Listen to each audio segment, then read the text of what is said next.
આજે અમે Jhagadia જીઆઈડીસીમાં મેટ્રોપોલિકલ chemical private limited કંપનીમાં આવેલા છે. અહીંયા આવવાનું કારણ એટલું છે કે ગત 23 તારીખના રોજ કંપનીની બેદરકારીથી અહીંયા બ્લાસ્ટ થયો. 16 જેટલા કર્મચારીઓ ગંભીર રીતે દાઝી ગયા. ત્યારે એમાંથી એક વ્યક્તિનું મૃત્યુ 2 દિવસ પહેલા સુરત હોસ્પિટલમાં થયું અને બીજા એક વ્યક્તિનું મૃત્યુ આજે થયું અને 14 લોકોમાંથી લગભગ 5 થી 6 લોકો એટલા ગંભીર ઘાયલ છે કે જે 80% આખું શરીર એમનું દાઝીને બળી ગયું છે. છતાં પણ કંપનીના મેનેજમેન્ટમાંથી એક પણ વ્યક્તિએ આ 16 પરિવારના કોઈની સાથે પણ મુલાકાત નથી લીધી કે કોઈ પણ જાતની વળતરની વાત નથી કરી કે દવાખાનાની બિલની વાત નથી કરી, જેના કારણે આ પરિવારે ગઈકાલે મારો સંપર્ક કર્યો અને કીધું કે આ કંપનીમાં આ રીતની ઘટના ઘટી, એમાં અમારા 27 વર્ષના દીકરાઓ મૃત્યુ પામ્યા છે, જેના નાના નાના બાળકો છે. આગળ પાછળ અમારે કંઈ નથી. ચૈતરભાઈ, તમે કંઈ આવીને વાત કરીને અમને ન્યાય અપાવો.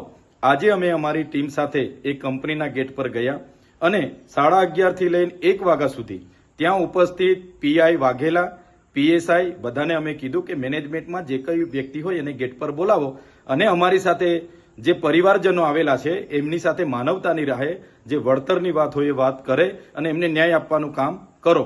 ત્યારે પોલીસ અધિકારી વાઘેલા સહિતના લોકોએ ત્યાં અગાઉથી જ એવા લોકોને લાવીને મૂકેલા હતા કે જે પરિવાર સાથે એમને કોઈ લાગે વળગે નહીં, છતાં એ લોકો અમારી સામે આર્ગ્યુમેન્ટ કરતા હતા કે ભાઈ વળતર તો 15 લાખ જ મળશે, એનાથી ના મળે, અમારા પરિવારના લોકો છે, આમ છે તેમ છે. પણ અમારી સાથે જે સગા સંબંધીઓ હતા એમણે કીધું કે અમે 15 લાખમાં સહમત નથી, અમારો એકને એક દીકરો મૃત્યુ પામ્યો છે, અમને માનવતાની નાતે થોડું વ્યવસ્થિત કરી આપો. જે બાબતને લઈને 1.5 કલાક સુધી એમણે ગેટ ન ખોલ્યો. અમે ગેટની અંદર ગયા. ત્યાંનો એક વ્યક્તિ રોનક કરીને કોઈ છોકરો હતો, એ તરત દોડી આવીને મને મારી સાથે ઝપાઝપી કરવાના એણે પ્રયાસ કર્યા. પીઆઈની હાજરીમાં મેં કીધું ભાઈ જે વાત કરવા માટે આવ્યા છે એની વાત કરો, બીજું ફાલતુ વાત અહીંયા કરવાની જરૂર નથી.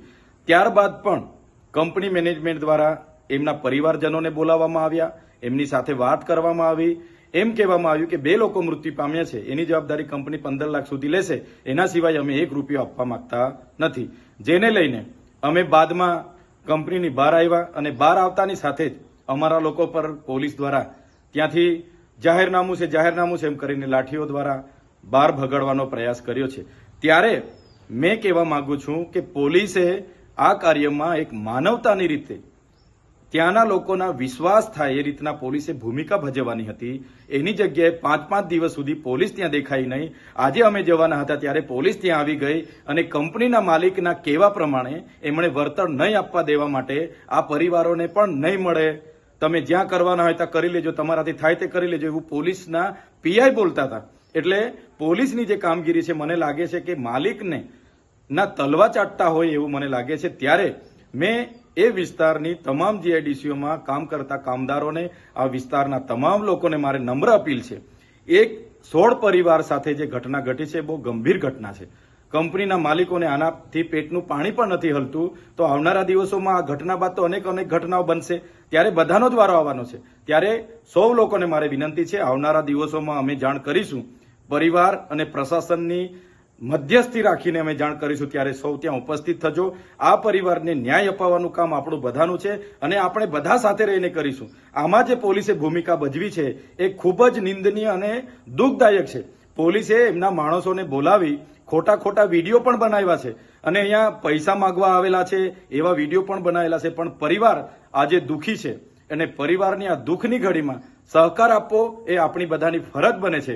ત્યારે આવનારા દિવસોમાં તમામ લોકોને મારે અપીલ છે, જ્યારે પણ તમને જાણ કરવામાં આવશે 1 દિવસનો સમય ફાળવીને બધાએ ત્યાં પહોંચવું પડશે અને આ 16 પરિવારને ન્યાય અપાવવા માટે આપણે બધાએ ત્યાં ઉતરવું પડશે, એવી મારી આપ સૌને વિનંતી છે.